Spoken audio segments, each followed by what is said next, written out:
Halo, assalamualaikum. Di video kali ini aku pengen sharing tentang pengalaman toilet trainingnya anak aku. Yuk disimak videonya.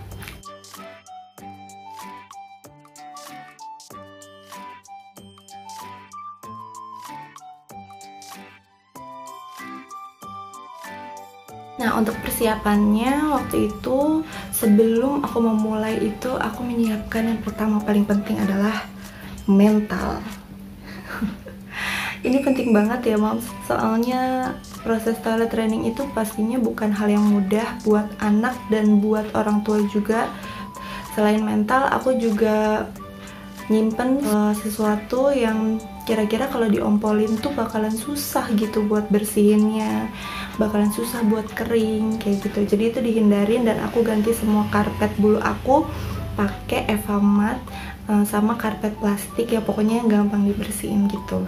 Oke, persiapan selanjutnya itu adalah CD ya. CD-nya ada dua macam, yaitu yang pertama training pants. Training pants ini seperti Cloudy tapi dia beda ya, dia cuma bisa nampung satu kali pipis aja, dan itu pun ada yang 3 layer, ada yang 5 layer. Nah, yang 3 layer berdasarkan pengalaman aku nih, dia kurang nampung gitu, jadi rembes, tetap ngalir ke bawah gitu, karena biasanya anak itu kalau ngompol tuh biasanya pipisnya udah banyak banget, nggak ketahan lagi gitu kan. Jadi aku lebih banyak pakai yang 5 layer. Yang 5 layer ini harganya cukup mahal sih, sekitar 30 ribuan ke atas. Nah, selain training pants, aku juga siapin CD biasa. Aku pengen compare kira-kira lebih efisien yang mana, dan ternyata lebih efisien yang CD biasa karena dia lebih cepat kering dan lebih anak tuh lebih ngerasa nggak nyaman karena emang basah gitu kan. Nah, kenapa sih ada pilihan training pants? Training pants itu buat apa dong kalau ada CD biasa gitu kan? Kan menampung air pipisnya supaya nggak mengalir, karena takutnya anak tuh lari-lari atau jalan dan dia terpleset sama air pipisnya gitu. Tapi ternyata anak aku kalau lagi pipis dia langsung membatu gitu, nggak kemana-mana, jadi aman walaupun pakai CD biasa gitu. Akhirnya training pants aku simpen, aku pakai CD biasa aja. Yang selanjutnya aku siapin itu adalah potinya. Potinya aku pakai dua macam karena anak aku anak laki-laki, jadi aku siapin satu buat pipis sambil berdiri, kemudian yang kedua itu yang khusus untuk BAB-nya gitu ya. Jadi aku pakai dua-duanya aku pakai merek Baby Safe. Suka aja sama merek itu, udah cocok gitu. Nah, kenapa sih harus pakai yang khusus buat pipis atau urinal potty? Itu aku maksudnya biar lebih menarik aja, supaya dia tuh lebih tertarik buat pipis di kamar mandi. Dia itu kan potinya berbentuk kayak kodok, terus ada matanya gitu. Jadi suka kita kayak ajakin gitu, yuk kita ketemu sama Om Kodok, yuk ketemu Om Kodok gitu. Kalau misalnya dia ngompol terus-terusan pipis di celana, kita suka kalau misalnya Kio pipis di celana terus nanti Om Kodoknya sedih gitu, ayo kita pipis di Om Kodok yuk gitu. Soalnya pengalamannya tuh anak suka susah banget diajak ke kamar mandi. Awal-awal tuh dia susah banget diajak ke kamar mandi tiap jam gitu kan, karena masih penyesuaian ya, jadi masih susah gitu. Tapi itu akhirnya lumayan menarik perhatian dia sih gitu, buat dia bolak-balik ke kamar mandi, dia mau gitu. Yang terakhir itu persiapannya adalah perlak atau karpet buat alasin kasur. Nah, kalau untuk ini aku siapinnya 3 lapis, yaitu abis kasur tuh langsung perlak, abis itu ada kain tebal, baru spray. Kenapa harus pakai ada kain tebal di sini? Kain tebal di sini untuk meresap cairan pipisnya, karena biasanya kalau dia pipis saat tidur itu biasanya pipisnya banyak banget. Dulu sebelum aku alasin kain tebal itu, air pipisnya itu karena nggak keserap, karena bawahnya perlak kan, jadi itu keserap semua ke baju dia, bajunya, celananya, sampai rambutnya basah semua sama air pipisnya. Jadi dari situ aku pikir aku harus alasin lagi satu kain yang tebal untuk meresap pipisnya supaya nggak membasahi badan dia semuanya. Ya, jadi kalau misalnya anak yang ngompol emang lumayan banyak cuciannya sih. Berikutnya untuk tahapan, jadi aku nggak langsung benar-benar 100% lepas popok gitu aja. Aku bertahap.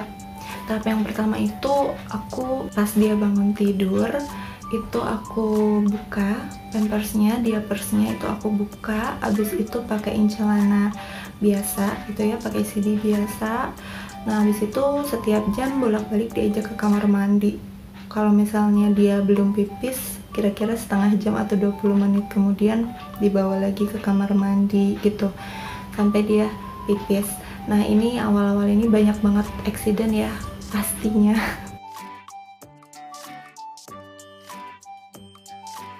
Habis itu pas menjelang dia mau tidur, aku ajak dia ke kamar mandi pipis. Habis itu dipakein diapers lagi, jadi dia tidur masih pakai diapers karena belum terbiasa, dan akunya juga waktu itu belum siap keompolan kasur.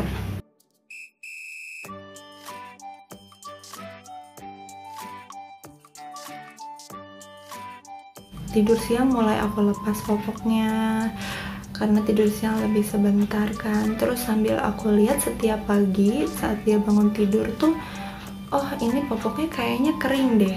Nggak tahu itu emang kering atau popoknya menyerap dengan baik sehingga saat dia bangun tidur tuh popoknya nggak berat gitu kan. Atau mungkin memang sudah terbiasa, udah terlatih nih untuk menahan pipis. Nah saat aku lihat popok paginya itu nggak pernah basah, aku mulai pelan-pelan lepas popok malam juga, tapi dengan persiapan di kasur itu harus udah dipasang perlak dan lain-lain untuk menyerap pipisnya gitu. Jadi aku mulain toilet training anak aku itu saat dia usia menuju 23 bulan. Saat itu aku pengen coba aja dulu gitu, kalau misalnya belum siap, oke, kita postpone. Tapi ternyata berjalan dengan lancar awalnya. Tapi terus di tengah-tengah ya ada beberapa kendala dan drama gitulah.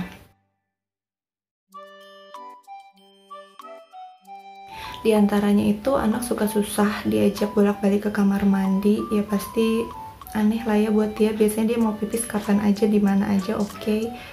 Dia sempet juga beberapa hari nggak BAB. Sepertinya dia nahan BAB karena dia harus BAB sambil duduk di poti gitu kan. Mungkin masih nggak nyaman. Nah akhirnya aku coba dia itu untuk BAB-nya itu sambil berdiri di urinal potinya. Jadi urinal poti itu kan ditempel di dinding kan, jadi dia kayak ngebelakangin gitu. Terus dia puplah di situ, ketampung sih pupinya di potinya itu gitu, tapi masih sambil berdiri. Nah kayak gitu terus tuh berhasil, dan dia udah nggak pernah nahan BAB lagi. Tapi ada suatu hari dia diare, dia capek dong buat bolak-balik BAB sambil berdiri. Akhirnya aku pujukin kayak, biar nggak capek sambil duduk yuk gitu, di sini nih, sambil di sini nih gitu. Akhirnya dia nyoba tuh di situ, dan setelah itu, sejak itu sampai sekarang dia udah terbiasa buat BAB di potinya itu sambil duduk. Nah terus juga ada drama seperti, jadi dia tuh udah biasa nih pipis di kamar mandi, udah pinter gitu kan, pipis di kamar mandi, tiap diajak ke kamar mandi dia bisa pipis segala macem, bahkan dia udah bisa bilang mau pipis. Tapi ada hari dimana dia tuh seharian itu pipis di celana. Setiap diajak ke kamar mandi dia nggak pipis, nggak bisa gitu kayaknya, atau nggak mau, nggak tahu kenapa. Jadi suka ada satu harian tuh kayak gitu, nggak tahu apa sebabnya. Mungkin dia bosan, dia males, nggak tahu ya, masih misteri. Tapi ya jarang-jarang sih, nggak terus-menerus kayak gitu. Yang penting sabar dan jangan ngomelin sih kalau bisa ya. Kalau dia pipis di celana, kadang kalau misalnya anak aku pipis di celana, aku suka ajak dia buat lap bekas pipisnya itu. Jadi dia pipis di celana nih sambil berdiri atau duduk, aku lepas celananya, abis itu aku ajak dia lap pipisnya pakai celananya itu. Maksudnya supaya dia tahu kalau dia nggak pipis di kamar mandi itu bau, itu basah, gitu. Jadi itulah kenapa kita harus pipis di kamar mandi gitu maksudnya. Nah, selama 1 tahun berjalan ini, 1 tahun lebih ya berjalan toilet trainingnya, dia dalam 1 bulan tuh ada aja gitu adegan pipis di kasur, ngompol di kasur tuh ada aja.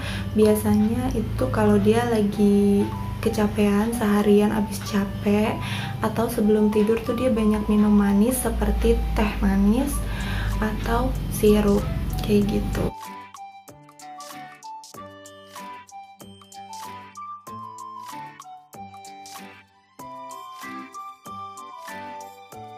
Aku tuh masih ngalamin banyak drama juga sampai sekarang. Jadi kemarin dia itu nggak mau diajak pipis setiap kali mau tidur, padahal biasanya mau gitu. Tapi terus dikasih tahu aja sama aku bahwa kalau misalnya mau pipis bangun ya gitu.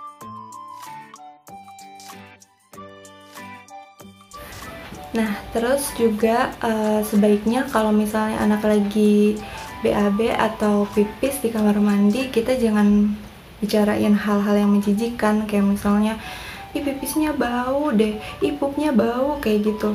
Karena ternyata itu bisa mempengaruhi kepercayaan dirinya anak untuk pipis dan BAB di kamar mandi. Terakhir, menurut aku saat kita memulai toilet training, ada baiknya kita tuh nggak banyak keluar rumah, nggak banyak ngajak main anak dulu gitu, karena biasanya kita bakal terpikir buat pakai India popok lagi, jadi konsistensinya terganggu. Sedangkan konsistensi ini menurut aku kunciannya nomor 1 gitu. Jadi pas banget sih kalau toilet training ini dimulai saat pandemi, dimana kita tuh nggak terlalu banyak keluar rumah. Oke, kalau gitu sekian dulu sharingnya dari aku, semoga cukup dan bermanfaat. Jangan lupa like video ini, boleh komen di kolom komentar, tapi ingat komentarnya yang bagus aja, bahasanya yang sopan, yang bisa saling support dan bisa bermanfaat bagi orang banyak. Ya, jangan lupa untuk subscribe channel aku, Asya Rusiadi. Terima kasih sudah menonton. Wassalamualaikum warahmatullahi wabarakatuh.